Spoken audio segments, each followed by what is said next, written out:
Much of the growth of the United States happened because of the railroads. Another example of the American inventive mind and business enterprise working to provide America with the greatest transportation system in the world. If you can stop and think about in the late 1800s, really the only way you could travel was either by horse, buggy, wagon, or the river. That's what kept the country from developing faster, depending on riverboats, a few roads and canals. These weren't enough. Your day was just very limited in how to travel. Once the Transcontinental Railroad went in, it opened up a whole new frontier to be settled. Iowa, at one time was the fourth largest state in terms of railroad track mileage. No one was no more than 12 miles away from a railroad. That's how predominant railroads were in Iowa.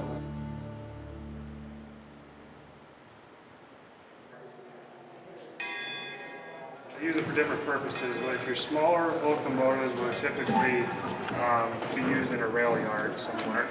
And they could use that to just move cars around or put trains together, or even like at factories and stuff like that. This site is very rare. This is the only one that's being preserved, a steam railroad repair shop complex. Like I've said before, it's not going to be glass and marble, well-polished floors. You're experiencing the site as it was for the railroad worker, right down to the cobwebs. And it's just the enjoyment of seeing people leave this place with a better knowledge of the history and the education of this complex. We've had a lot of depots that have survived and they're being restored. But there was a whole world or industry that existed within the railroad. The thousands who work together, who are bound together in one effort to serve the public with better freight and passenger transportation. So it's very unique, and the stories within it is four walls, it's four corners, is what makes this unparalleled elsewhere.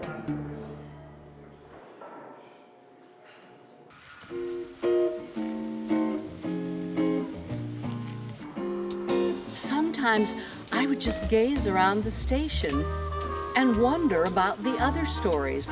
What adventures might these people be on? So when I heard stories about folks who were train hoppers and got a job just by showing up in a town, I thought, why not? I can never let go of the research because I find a story. There are so many stories behind this place. Don't tell me you're here to get in my way playing with that radio again. I wanted to bring that to life.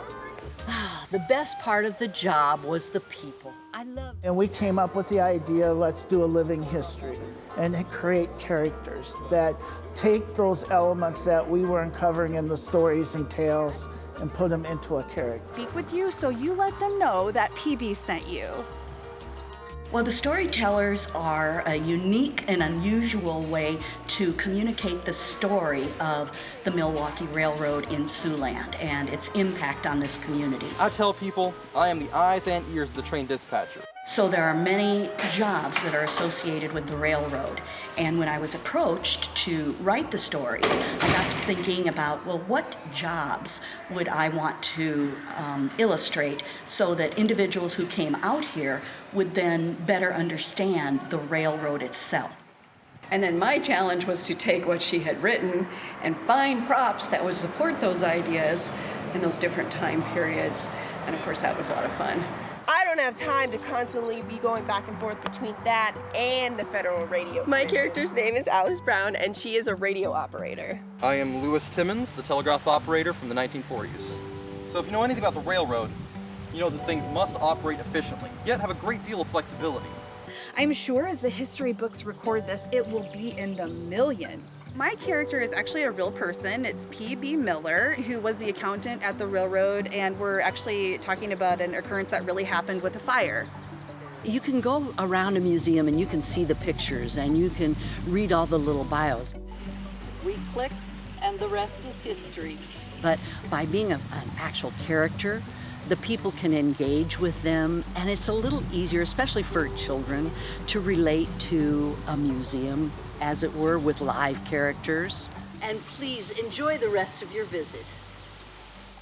Stories are just really the stepping off point to helping us realize that these places were workplaces and they were people places.